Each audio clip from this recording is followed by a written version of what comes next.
Dr. Manmohan Singh.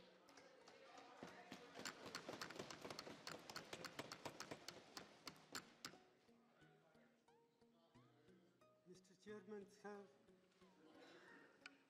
I rise to highlight some of the problems that have arisen after the decision to demonetize 500 rupees and 1000 rupee currency note. Prime Minister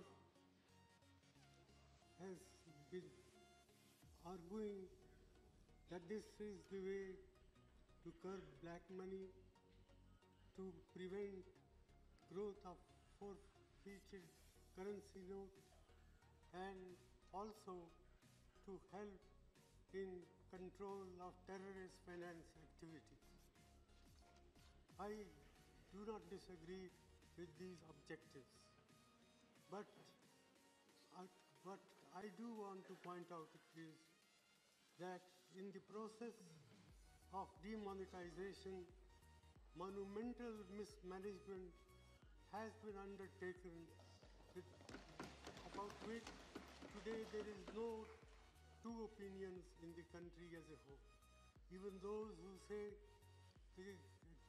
that this measure will do harm or will cause distress in the short run, but be in the interest of the country in the long run. Well, I am reminded of what John Keynes said once, in the long run, all of us are dead. And therefore, it is important to take note of the grievances of the people, the ordinary people who have suffered as a result of this imposition on the country overnight by the Prime Minister. And I say so with all responsibility that the outcome, we do not know what will be the final outcome. Prime Minister has said that we should wait for 50 days.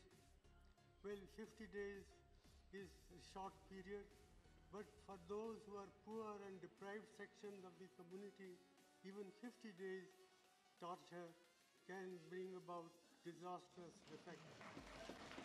And that's why about 60 to 65 people have lost their lives, maybe more.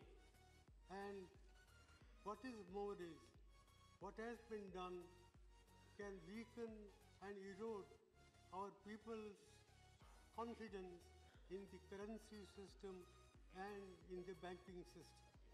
One, I would like to know from the Prime Minister the names of any countries he may think of where people have deposited their money in the banks, but they are not allowed to withdraw their money.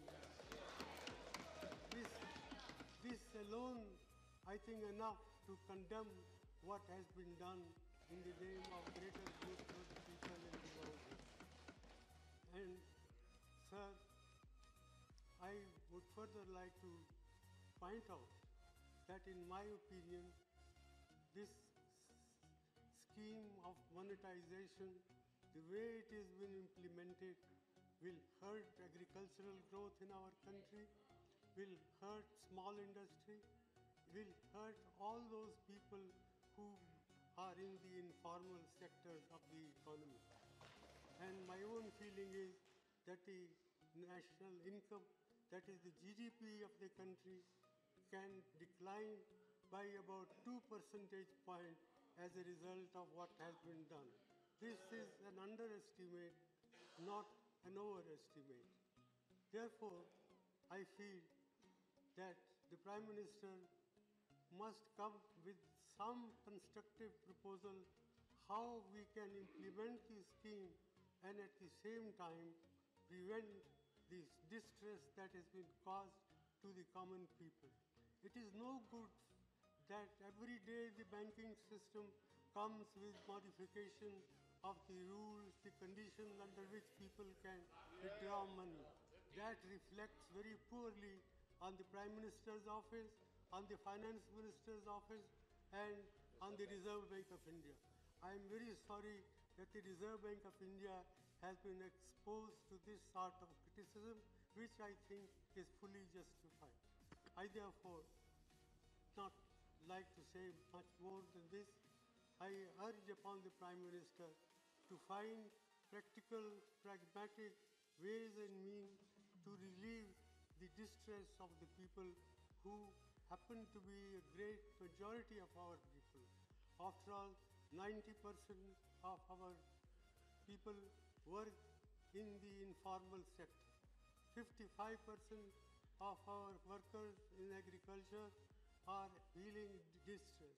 The cooperative banking system, which serves large number of people in the rural areas, is non-functional.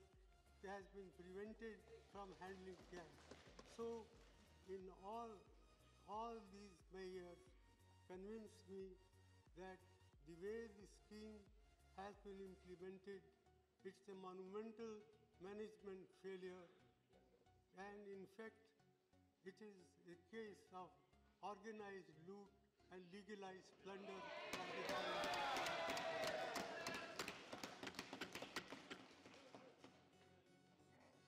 With these words, sir, I conclude it is not my intention to pick holes in what one side does or another side does, but I sincerely hope that the Prime Minister will, even at this late hour, will help us to find practical, pragmatic ways and means to provide relief to the suffering people of this country. Thank you.